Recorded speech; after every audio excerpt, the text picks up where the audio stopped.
Hey guys, welcome to Write Bites, a series of 10-minute episodes on writing, marketing, and freelancing. In this episode, I'm going to be answering the question, what is ghostwriting? And should you be doing ghostwriting as part of your freelance work? So if you've never heard the term before, ghostwriting is essentially just writing that is done by someone other than the credited author. For example, within my own work, I'll often have pieces that are very data heavy or require a bunch of examples that I don't really want to spend the time to go and do. So I will hire a ghostwriter to send me an initial first draft where they go through and find these examples and write up some initial ideas and insights.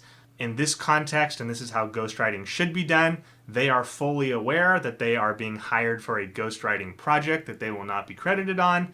And in my case, I will often end up rewriting almost all of the content, or at minimum about half of it. Now, some people will just hire people to come in and do fully ghostwritten pieces that they barely touch, and this is very common in the industry as well. Even when we talk about full-length books, most of the business books that you see are not written by the credited author. In any case where the subject matter expert is not a writer, but they want to create a thought leadership piece, which books tend to work very well as, they will hire a ghostwriter to come in and take either their core ideas or come up with ideas of their own to create this book. And so it's very common all throughout writing. I would say probably 50% of the writing that you have read to this point in your life has been ghostwritten. It's a common part of writing. It's a very large segment of the freelancing world. So I just want to dive into it, talk about it, and it's one of those things that when a lot of new writers first discover it, it throws them for a loop, and they're not really sure how to engage with it, because on the one hand, you want to get credited, you want to put your name out there, but on the other hand, a lot of the paid work out there is looking for ghostwriters, not credited authors. So how do you approach this? So first of all, I want you to understand that you will very likely, if you have a successful writing career, you will very likely do both. You'll do credited work and you'll do ghostwritten work. And in fact, a lot of probably your biggest paychecks might even come from the ghostwritten work. Just understand right up front that this should be a part of your portfolio. Now, where we can get into some weird areas are a lot of times people won't really be upfront about it. They'll hire you for pieces and won't say clearly, hey, this is going to be ghostwritten, you will not be credited for this. That's really where you run into issues when either you or the client isn't being upfront about expectations. And so it's important that from the get-go you're being clear with this. One of the things that I did early in my career is when people asked me for my rates or when I offered my rates, I very clearly gave a rate for credited work and a rate for ghostwritten work. There's a benefit to you, even a measurable monetary benefit, to having the work credited. So in order to help incentivize getting credited work, what I did was I would charge about 25 to 30% more for the ghostwritten work. So I would say, hey, here's my rate for credited work, and then here's my rate, which is about 25, 30%, 35% higher. This is my rate for ghostwritten work. And so what that would do is when I was in a situation where I was working with someone who they were only interested in ghostwritten work, I'd make more money for it. And when I was in a situation with someone who was open to credited work, it would incentivize them to give me a credited piece. And the rate that I would charge for my credited piece was the rate that I wanted to make. So it basically made it where, hey, if you credit me on this, I get credit and I make the money I want. If you don't credit me on this, well, then I get a fatter paycheck. So that's what I would recommend doing for you if it's one of those situations where you're open to doing both. If you're just looking to grow, if you're just looking to build your career, I would absolutely recommend that you stay open to both. And keep in mind, a lot of the demand for for individual brands or smaller brands that are really looking to invest in their content marketing, many of them will want ghostwritten content. So it can be a pretty steady source of ongoing work. So I would absolutely encourage you to look to take that work. And if you're in a situation where all your gigs are being ghostwritten and you're wanting to get some of those bylines, you can always do guest posts.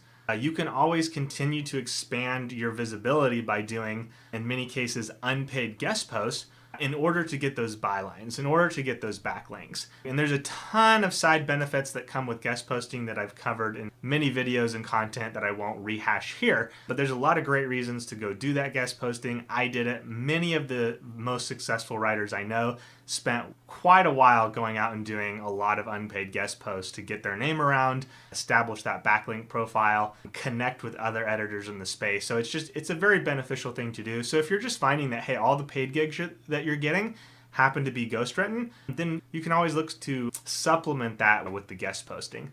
And obviously, if you can get paid and get the credit, that's great. That's optimal. That's why I incentivize it with a lower rate. But just keep in mind, you're probably going to do both. So to dig into a couple other things here, really make sure that the expectations are clear. If you're not offering separate rates, make sure you establish with them ahead of time, like whether it's credited or ghostwritten. Once you've ghostwritten a piece, keep in mind that you can still reference it in your portfolio. You can include that brand on your branding and any place where you're using social proof.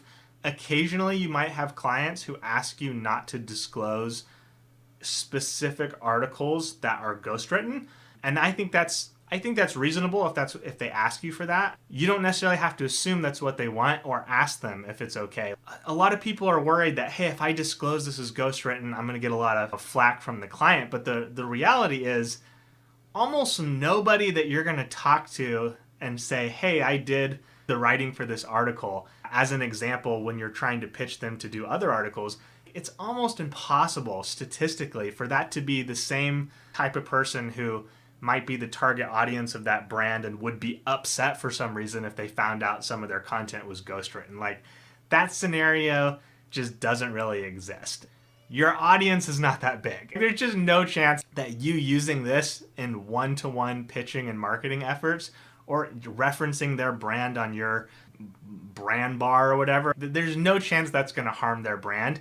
Now, occasionally you might run into a client who just has a really irrational view of this and is hyper concerned. Those types of clients probably aren't going to be great clients long-term anyway, but at the same time, obviously honor what the client is requesting. So if they're very paranoid, very concerned, ask you not to reference them at all in anything, just don't, and get your social proof from the next client you land. But just as a general rule, you don't really need to be worried about that. It's understood in the space that ghostwriting is a thing. Usually if someone's not aware that it's a thing or is very worried about or like insecure or nervous about the situation, it's because they're just new to the space. They're new to their business. They don't understand how their industry works. Work with them on that, but don't let them transfer that fear or insecurity or paranoia to you, because this is absolutely a common part of how writing happens. Whether we're talking about small niche individuals like myself or other people you're reading, or big names. One of the biggest names we had Donald Trump as president for the last 4 years, in large part because he had a very talented writer ghostwrite his Art of the Deal all those years ago, which was a phenomenally written book that really put him on the map as this bigwig, when in reality he didn't write a single word of that entire book. That's the reality that we're living in. Writing is a big part of branding. It's why I make so much money from writing. It's why you can make so much writing from money. It's this massive branding tool, and the reality is that a lot of people are going to look to leverage that tool for their branding under their own name, and they're going to pay you handsomely for it, and that's great. So anyway, I hope that was helpful to you, and I will catch you in the next episode.